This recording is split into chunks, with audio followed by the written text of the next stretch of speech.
इस बीच भारत में रूस से तेल का आयात लगातार बढ़ता जा रहा है। मई के दौरान भारत में आयात हुए कुल कच्चे तेल में रूसी तेल की हिस्सेदारी 42% दर्ज की गई।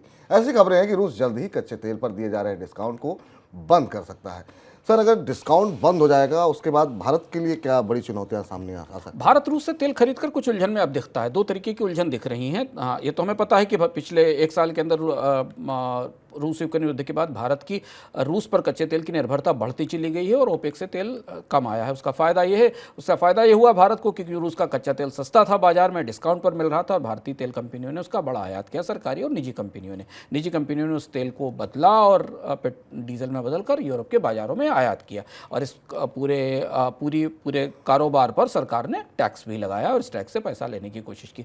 अब थोड़ी बाजी पलट रही है। बाजी इस तरह से पलट रही है कि रूस को अंतर्राष्ट्रीय प्रतिबंधों के तहत, G7 के प्रतिबंधों के तहत $60 पर बैरल की कैपिंग के साथ तेल बेचने की छूट है। अगर वो इससे नीचे तेल बेचता है तो दुनिया के देश खरीद सकते हैं। रूस अब ओपेक के साथ में हुए ताजे मतभेद के बाद अपनी तेल की रणनीति बदल रहा है और ऐसा माना जा रहा है कि आने वाले कुछ हफ्तों में रूस इस तेल का डिस्काउंट खत्म कर देगा और उसे $60 या उसके बराबर बेचना शुरू करेगा, उससे ऊपर भी बेच सकता है, ऐसी कोशिश करेगा। ऐसा इसलिए है क्योंकि रूस ने ओपेक देशों के प्रभाव वाले बाजार में अपनी पैठ बना ली है, जिसमें खासतौर से चीन और भारत के बाजार हैं। अब यहाँ भारत की दुविधा शुरू होती है। भारत की दुविधा दो तरह से शुरू होती है कि अगर रूस $60 की कैपिंग से ऊपर का तेल बेचता है तो भारत पर प्रतिबंधों के दायरे में आने का खतरा है, क्योंकि दुनिया के देशों को $60 से ऊपर का तेल रूस का खरीदने की छूट नहीं है युद्ध के प्रतिबंधों के कारण। दूसरी महत्वपूर्ण बात यह है कि भारत ने जितना तेल खरीद लिया उसको भुगतान को लेकर काफ़ी असमंजस और ऊहापोह है।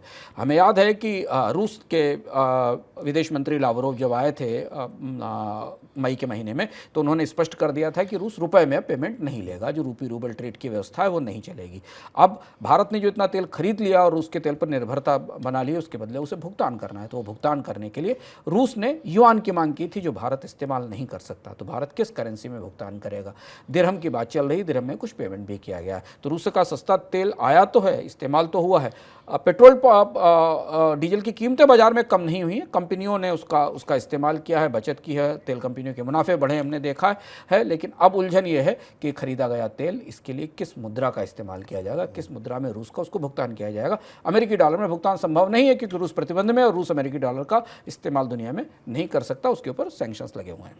रूस से एक और खबर है। रूस में वागनर ग्रुप की तरफ से तख्ता पलट की असफल कोशिश के बाद अब दुनिया भर में चर्चा है कि रूस के राष्ट्रपति व्लादिमीर पुतिन पहले के मुकाबले कमजोर हो चुके हैं।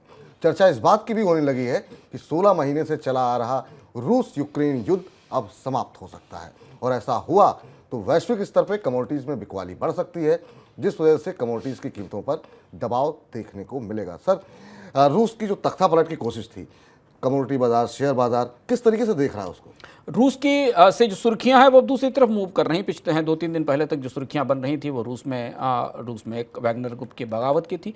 इस वैगनर ग्रुप की बगावत तो खत्म हुई, पर इसके साथ पुतिन का जो पूरा स्ट्रक्चर था, जो ढांचा था, सैन्य ढांचा था, उसमें बड़ी बड़ी दरारें दिखने लगी। पुतिन के अपने सेनाध्यक्ष और सेनाधिकारी भी इस पूरी प्रक्रिया में शामिल हुए हैं। ये माना जा रहा है पूरी दुनिया में कि पुतिन इस बगावत से बुरी तरह कमजोर पड़े हैं। उन्होंने किसी तरह समझा तो लिया वैगनर को, लेकिन अब पुतिन में वो ताकत नहीं है कि उस युद्ध को आगे तक जारी रख सकें, युद्ध को आगे ले जाने की क्षमता नहीं। वैसे भी पुतिन ये बात कह चुके हैं कि उनके पास हथियारों की कमी है, उन्होंने फैक्ट्रियों से हथियार मंगाने शुरू किए हैं। चूंकि 1 साल से युद्ध में तो अर्थव्यवस्था पूरी तरह ध्वस्त हो चुकी है, निवेश की संभावनाएं सीमित है।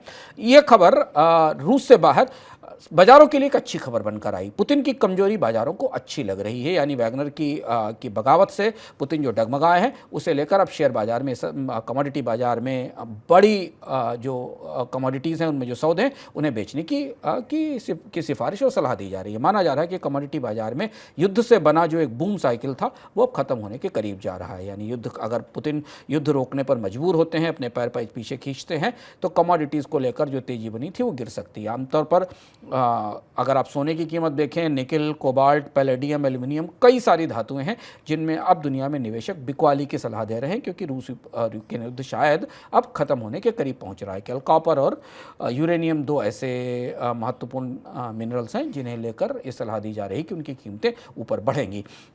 बाजारों के लिए, बैंकरों के लिए, महंगाई से जूझती सरकारों के लिए ये राहत वाली खबर है, क्योंकि अगर कमोडिटी मार्केट में गिरावट आना शुरू होती है तो जो महंगाई को लेकर चिंता बढ़ती दिखाई दे रही है उसे थोड़ा सा उस पर पानी पड़ेगा और शायद अगले 5-6 महीनों में कमोडिटी की कीमतें घटने के कारण महंगाई में कमी की संभावना बनेगी। जी, इधर मार्च तिमाही के दौरान अमेरिका में जीडीपी ग्रोथ को लेकर के पहले जो अनुमान जारी किया गया था उसके मुकाबले वहां पर ज़्यादा ग्रोथ हुई है। अमेरिका के वाणिज्य विभाग ने गुरुवार को मार्च तिमाही के लिए संशोधित ग्रोथ आंकड़े जारी किए और कहा कि जनवरी से मार्च के दौरान अमेरिका में जीडीपी ग्रोथ 2% रही है। इससे पहले आए आंकड़ों में 1.3% की ग्रोथ की बात कही गई थी। ग्रोथ के ये आंकड़े बताते हैं कि अमेरिकी अर्थव्यवस्था फिलहाल मंदी से दूर है और वहां पर महंगाई घटाने के लिए ब्याज दरों में और बढ़ोतरी हो सकती है। अमेरिकी सेंट्रल बैंक के चेयरमैन ने भी ब्याज दरें बढ़ने के संकेत दिए हैं। सर, सवाल यही कि अब ब्याज दर को लेकर के अमेरिका में जो आंकड़े हैं जो निकल करके आ रहे हैं वो क्या संकेत दे रहे हैं? अमेरिका से संकेत बड़े दो टूक हैं। जीरोम पावेल एक हॉकिश फेडरल रिजर्व गवर्नर है और उनका जो ताज़ा बयान आया वो बाजारों को चौंकाने के लिए चौंकाने वाला था। उन्होंने कहा कि 2% महंगाई दर की मंजिल अभी काफ़ी दूर है। अमेरिका की महंगाई दर तो भी 5% है और अमेरिकी बैंक का लक्ष्य उसे 2% लाने का है। और ऐसा कहते हुए उन्होंने कहा कि उन्होंने संकेत दिया कि महंगाई से लड़ाई अभी और मजबूती से लड़ी जाएगी। इसका मतलब है, इसकी व्याख्या बाजार ने इस तरह से की कि कम से कम 2 बार और ब्याज दरों में बढ़ोतरी होगी, 25-25 बेसिस पॉइंट की, यानी अमेरिका में ब्याज दरों में 2 और बढ़ोतरी के दौर दिखाई दे रहे हैं। ये बयान आया, उसके 24 घंटे बाद अमेरिका में जीडीपी के आंकड़े आए। जीडीपी के आंकड़ों ने एक तेज रिबाउंड दिखाया, यानी कि ब्याज दरें बढ़ाने की कोशिशों के बाद भी बाजार में मांग में कमी नहीं आई। कंज्यूमर कॉन्फिडेंस वहीं बना हुआ है। पिछले 1 साल की कवायद के बाद भी अमेरिकी अर्थव्यवस्था में अभी भी महंगाई को बढ़ाने वाले, महंगाई को ताकत देने वाले और महंगाई के लिए तमाम तरीके की ईंधन आपूर्ति करने वाले फैक्टर काम कर रहे हैं। इसलिए ब्याज दरें फिलहाल अमेरिका में बढ़ती रहेंगी, इस बात के संकेत हैं। और इसका असर हमें डॉलर की मजबूती के तौर पर दिखाई दिया। डॉलर इंडेक्स में एक तेज मजबूती दिखाई दी और नतीजतन सारी कमोडिटीज़ जो बाजार में हैं उनमें, उनकी कीमतों में हमने गिरावट दिखाई दी। कमोडिटीज़ की कीमत में गिरावट की एक और वजह हम इससे पहले आपको रूस के संदर्भ में बता ही चुके हैं। तो ब्याज दरें बढ़ेंगी तो निश्चित रूप से भारतीय शेयर बाजार में जो बेलगाम तेजी देखने को मिल रही है, हो सकता है इसमें भी थोड़ा सा ब्रेक लगता हुआ दिखाई दे।